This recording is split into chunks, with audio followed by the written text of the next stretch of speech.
Thank you for joining today. Today we will be demoing the MCD CMS. I want to start off by showing the homepage for our agency site, and then we will switch over to the CMS and show you how this is all functions from the back end. As you can see, this site is utilizing a hamburger menu. We are only showing tier 1 pages in this menu at this time, but if you click into the landing page of any section, you will see the sub pages below that. In order to log into the back end of the site, you will take your domain and do a /VX. That will take you to the login screen. That looks like this. And upon logging in, you will be taken to the dashboard for the CMS. You will see some quick overview stats right out of the gate. A lot of what we will be demoing today will be within the page management area. If I click into page management and then pages, I will be taken to the tree view for the site. The tree view is set up with drag and drop functionality. So for whatever reason, if I wanted to move this page creative to the top of the services list, I could click and I could drag. And it would move to the top. Now, if I switch over to the front end, let me go ahead and collapse my view here. You'll notice that it's about, blogs, services, work, contact, and careers. That should line up with what you are seeing here. About, blogs, services, work, contact, and careers. There is no extra step that is needed from the page management or from the tree view section. You don't have to hit a save button a second time. Any change that you make here will automatically go live to the front end. So even if I moved blog up to the very top and went over to the front end and refreshed, I'm now seeing blog lead off.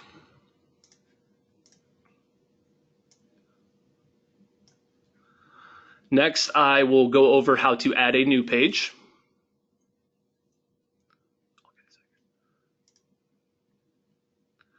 Upon clicking the Add New Page button, you are taken to the rich text editor for the page. Here is where you will designate your page title and your browser title. If I scroll down, here's my actual rich text editor. I'm going to go ahead and paste some copy in. The page editor comes with predefined headers and paragraph text. That is all defined within the style sheet.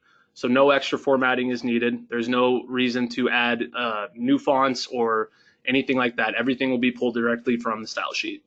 So if I wanted to change this heading to an H1 underneath this Formats tab, I can go to Formats, I can go to Headings, and then I can click Heading 1. Same thing for the Heading 2, Formats, Heading, Heading 2, and then the same for Heading 3.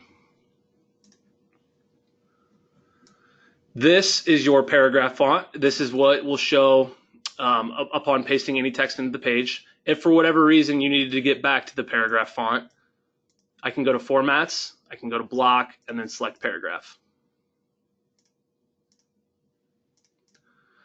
The other tools you are seeing here align with what you would see in Microsoft Word. So you can bold text, you can add italics, you can change the alignment. If I wanted to link certain text to an internal page or an external page, I can highlight my text, we'll keep it short. I can go up here to this paperclip and I can enter my URL.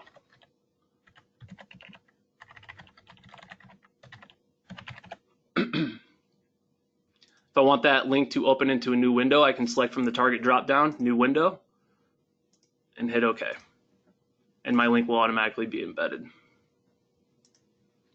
We'll go ahead and save the page.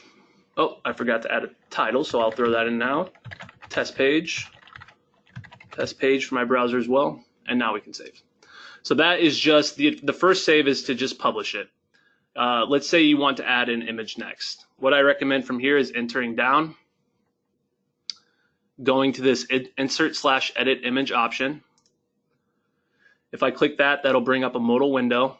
And then if I click this magnifying glass, this will take me to the different galleries that have been defined within the media library. I'll click into my miscellaneous folder here, and I can select whatever image I want. Here's where you can also change your dimensions. So if I wanted this to be 350 pixels wide, and then if I hit OK, it'll automatically paste the image in. If I want to add that image or align that image to the right so that text wraps up along the left side, I can do that by clicking your alignment tool, align right, and then I can close up this gap. If for whatever reason you wanted to change text color, again, you'll want to highlight your text right here under text color.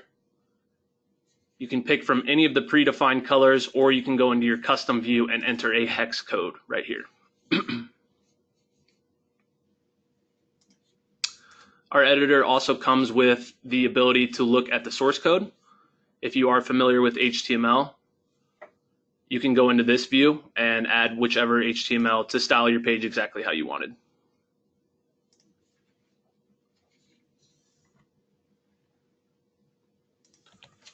If I wanted to add a bulleted list,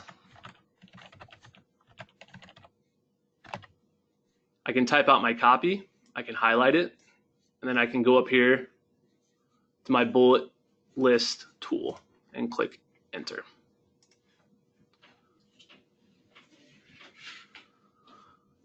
The CMS also comes with the ability for adding tables. We are going to offer that in a separate training video that is a little more advanced. But if for whatever reason, if you have questions about that, we'll have a video out. But you can also email us directly. Once I'm done making my changes, if I hit save, this comes with the view page option. If I click that, it's going to take me directly to the page where you can see how it looks. Now, from the page tree side, if I go back to pages, we'll want to see where this fell. So that fell directly in line with all the other tier ones. If I collapse, you can see test page right under here, right under about. And from the live side, if I go into my nav, you'll see test pages there as well.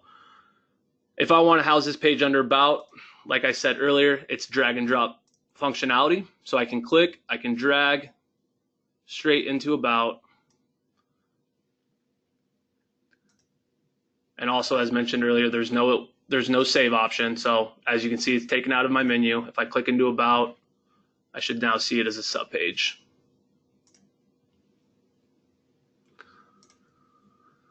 Another great feature of our tree view is the ability to turn a page to inactive at any time. If for whatever reason you wanted to work on a page, but it wasn't ready for the public to be seen, you can always change it to inactive and come back to it later. So in order to do that, I will still work within my test page. If I click it, it'll take me back to my editor. And under this page status, I can change to offline. If I save again and go back to pages, you're now seeing that in red, which means that it's been turned off. And from the front end, if I go back to about, I'm no longer seeing it listed as a subpage. I think that will do it for today's tutorial. If for whatever reason you have questions, you can reach out to us directly. Thank you very much.